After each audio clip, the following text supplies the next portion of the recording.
most about the Ducks season this year? What am I looking forward to the most? Yeah. Oh, wow. Well, there's a few things I love about the Ducks season right now, or at least going into the year, is that number one, I love the schedule. You know, last year they had to open up against LSU, and anytime you have to open up against a top-ranked opponent, you put yourself at risk, because if you lose a game early, then you're fighting against all the other opponents to put yourself back in a position for a national title. And I think Oregon this year, starting at number 5 with an easy schedule, they're going to be able to work in some of the younger players and then get ready for USC, which won't be until down the road. You got those 2 key games, USC and Cal, back-to-back on the road. I think the Ducks are sitting pretty for a run at a national championship. But the best thing about this team, and maybe the first time ever in the Chip Kelly era and for the longest time, is that I think defense is the strength of this team, and I think the defense is going to carry them early on. When you look at what they've got returning at the defensive line, at linebacker with Michael Clay and Kiko Alonso, and then the secondary, which was young last year, returns all their starters. So the Ducks defense, I think, is the foundation and reason to have excitement and believe that you have a chance at a title. Yeah. What do you think about when, after the Ducks lost a couple of players in this year, what do you think about when Darren Thomas left? What do you think about that? Well, I think that's tough. Anytime you lose a starter, and keep in mind Darren Thomas, all he did was win virtually every game he played. He took the Ducks to a national title game, won the first Rose Bowl. I think a lot of Ducks just assume that the next guy in is going to be just as good, but I caution you, when you lose a great leader and a playmaker like Darren, it could take some time before either Mariota or Bennett gets their feet gets their feet under them, this year. Yeah, I was watching them this year at the spring game. Spring game, the 2 guys you like, the way both of them looked. Yeah. In fact, from what I've heard, and again, it's only a spring game, but Mariota actually outperformed Bennett in the spring game, but Bennett's got the experience from last year when he played for Thomas when he went down. How did you find out about this about the 750 the game? How did you find about this job? How did I find out about the job? Yeah, it's kind of pure luck. I was working at the Fan, the other sports station at the time, and we'd started to get rumors of another sports station coming into town. One of my friends got hired on at the game before it actually went to air, and then he got me in front of the boss there, his name was James Derby, and he hired me and found a position for me. So it was just right place at the right time. Okay, you ready for some more questions, David? We'll kind of alternate with you guys. And then, do you think Portland is big enough for a Major League Baseball team? Yeah, I do. I think for Major League Baseball, I think so. It's just a matter of finding the right place for a stadium, and that right place is probably the Rose Quarter. But it's going to take some, work from, the Blazers will have to be on board with it, the politicians. It would take some work, but I think the town is big enough. We're a number 23 market in the country. We can support a baseball team. And if we did support a baseball team, do you think the Houston Astros should move up here?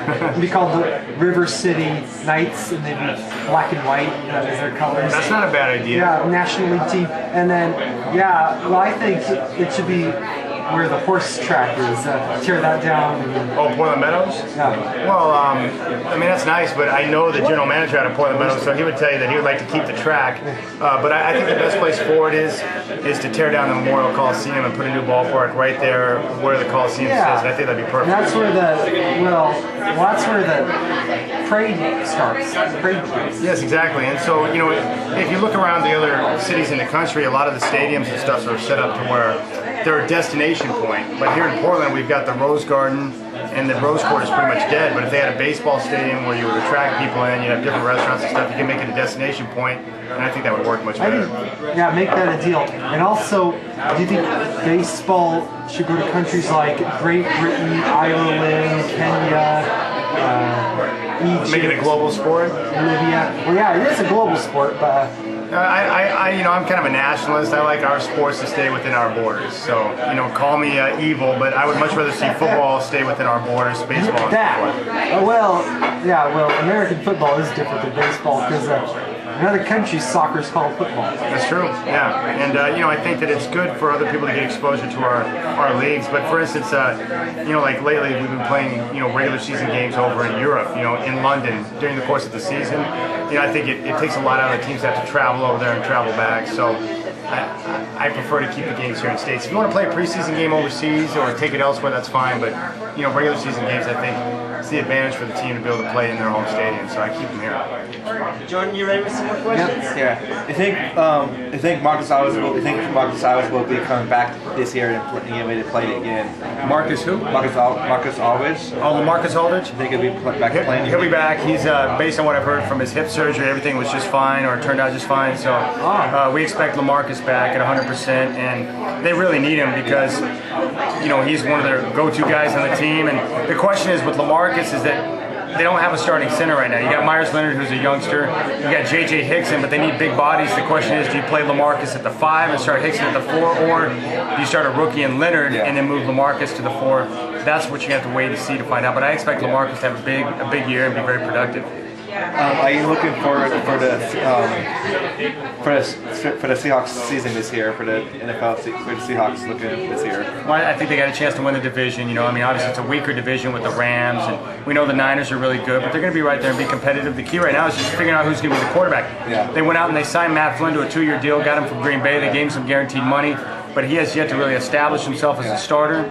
And Russell Wilson's been playing well. They've got to figure out who's going to be the quarterback and settle on that. But they've got a guy who can run the ball. They've got some guys on the outside that can make plays, and their defense is getting better with the ability to get after the quarterback. So I like what Pete Carroll's doing so far. Yeah, I know. I met him once, and he looks a nice person. He's a good guy. Yeah, you're very energetic, young, and he does things his way. And I like that. Yeah, he does.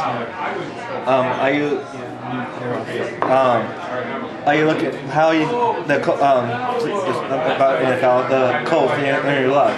He's looking very good this year. Yeah, I watched the game last night, and I think the biggest thing that stands out to me with Andrew Luck is poise.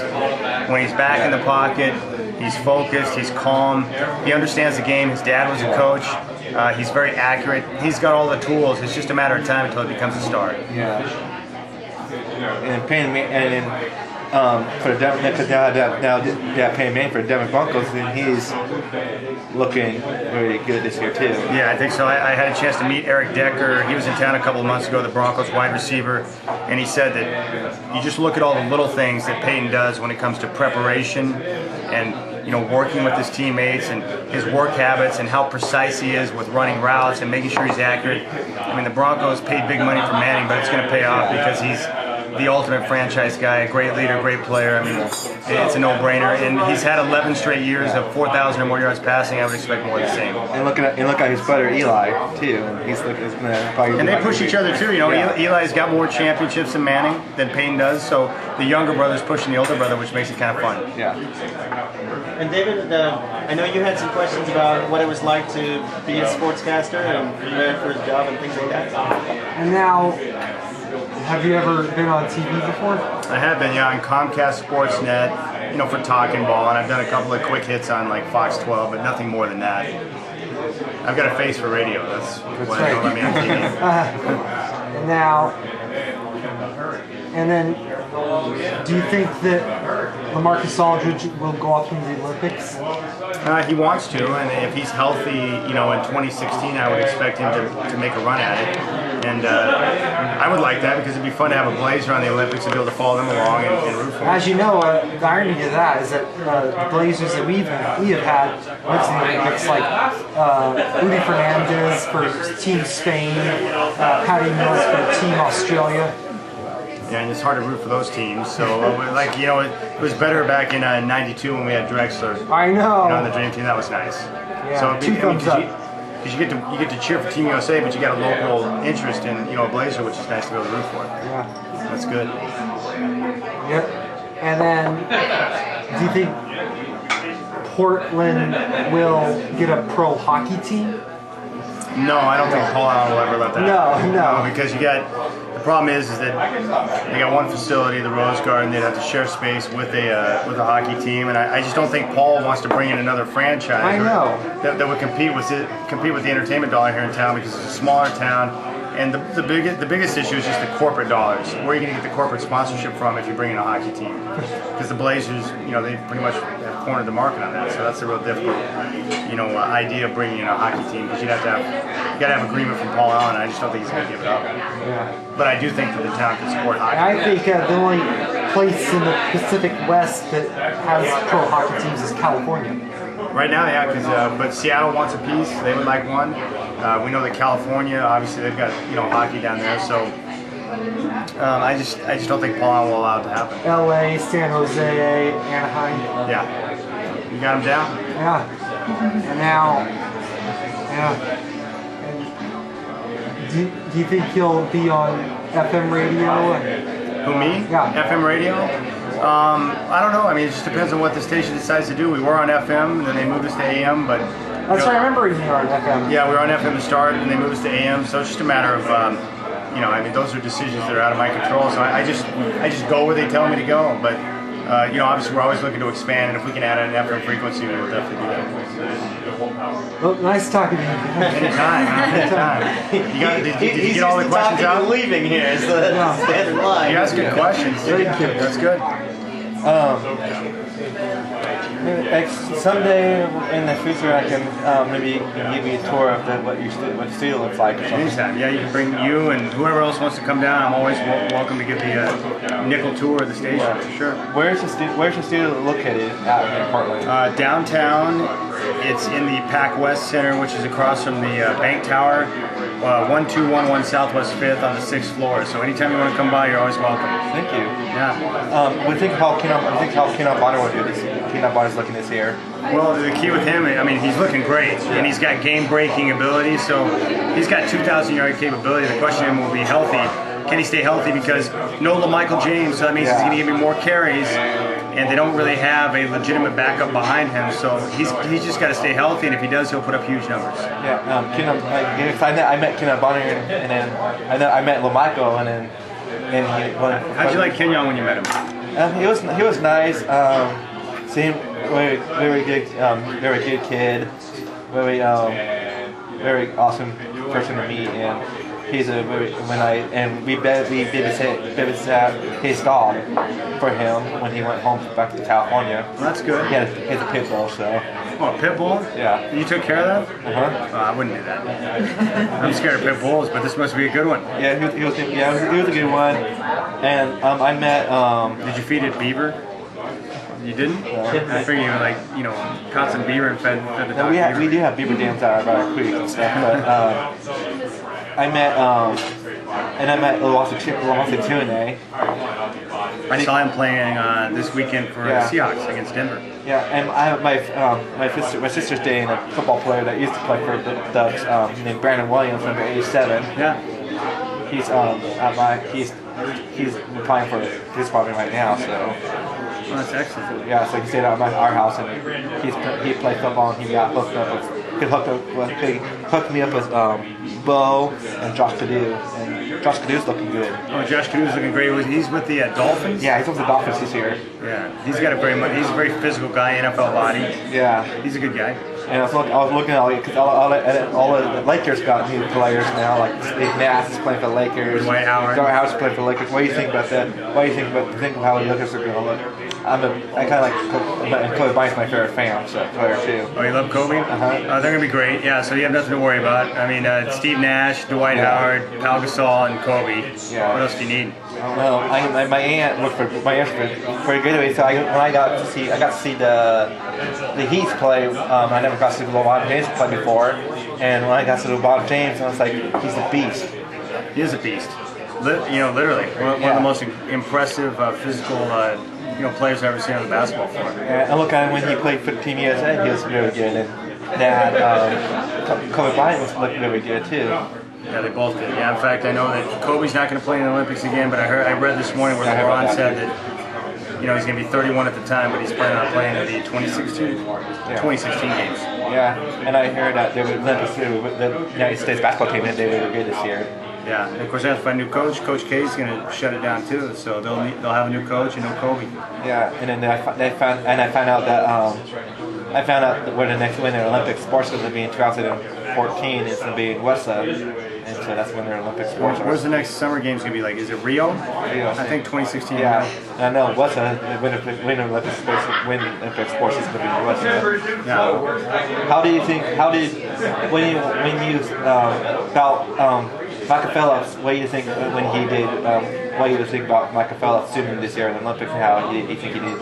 I think it was fantastic. I mean, for a guy to be able to come back and compete and still win gold at his age, what is he, 27 years old, which is pretty ancient in Olympic years. Yeah. Michael Phelps is one of the easiest guys to root for of all time. Incredible. Yeah, and watching Tony Parker play when he was playing against the United States. And, I didn't like that very much. Yeah, I wanted him to die. Tony Parker, all those guys, the Gasol brothers, Tony Parker, anyone going up against the U.S., I wanted him to get squashed.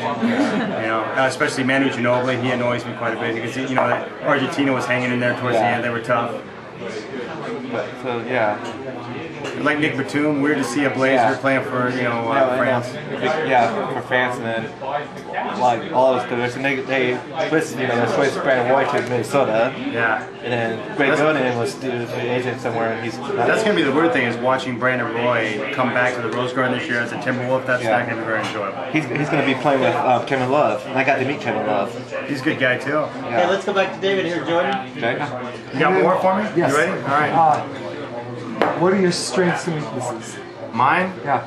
Well, I don't have time to list out my weaknesses, but in life, in radio, or Radio. Well, one of my most glaring weaknesses is clock management. We have a clock that we're given where each segment is X amount of minutes, and you're supposed to stay within that time frame. I have a tendency to go over the clock all the time, and so my program director is just always on my ass saying, go to breakout time, go to breakout time, go to breakout time. But the problem is when you put a guy behind a microphone that likes to talk, it's like we don't know how to shut up at times. But clock management's important. You got to stay on time because people expect things at certain times. So clock management is one of my biggest weaknesses. My other big weakness is I tend to say yes to everybody, and so I end up, a lot of times getting myself in a bind because I've committed myself to too many things. So I need to stop that. As I'm getting older, I'm becoming less patient with people in general. I should probably try and taper that back a little bit. But the clock management is key. Patience, I get frustrated really easy. Like if things don't go right, if I plan a segment out a certain way and it goes sideways, I get really upset. And sometimes it can derail my attitude or my mental focus. When was there a time when was there an embarrassing time that you had on the radio? That happens all the time. A lot of times people may not know. Probably one of the worst things recently was I got deeped into a bet with one of our sister stations, Kink, one of the FM stations, and so I had to go in and do a segment of radio in my underwear, in my whitey tighties, and you can imagine that's not the most sexy approach, but it was very interesting to do radio for about 10 minutes in my underwear. That was strange, and that was recent. I remember that the food came right when you were talking about being in your underwear. Good time. Yeah, it doesn't work.